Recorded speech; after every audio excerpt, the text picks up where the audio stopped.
Yeah.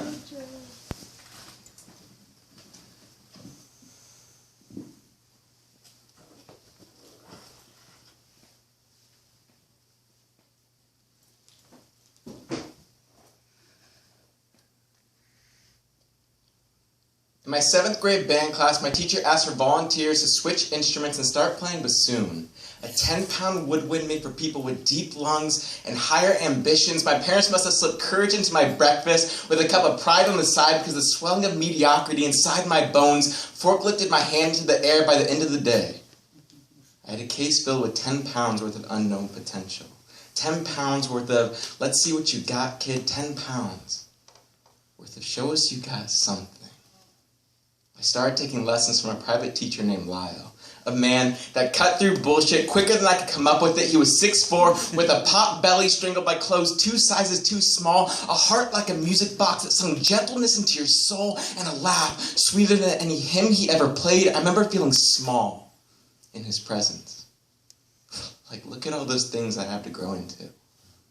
He didn't know it yet, but we were soulmates. We met every week for 6 years.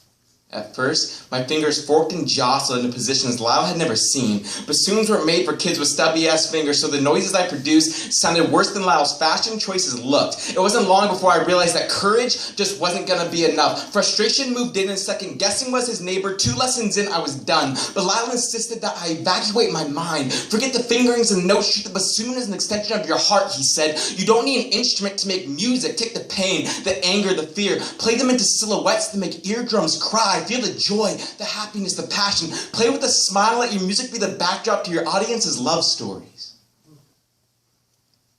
Lyle passed away in 2011. A heart attack reached through his tightened chest and snatched the life of a man that spent 65 years filling the silence in our chest with music. I miss the funeral. I think about him from time to time.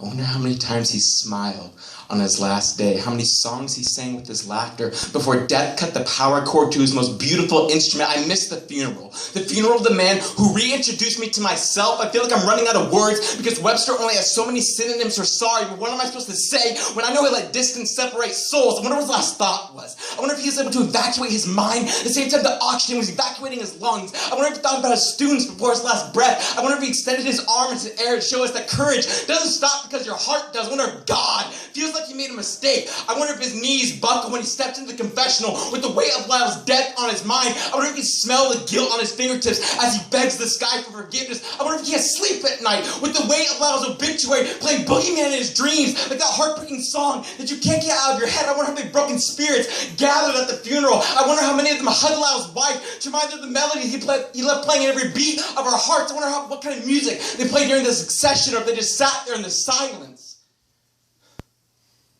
and listened.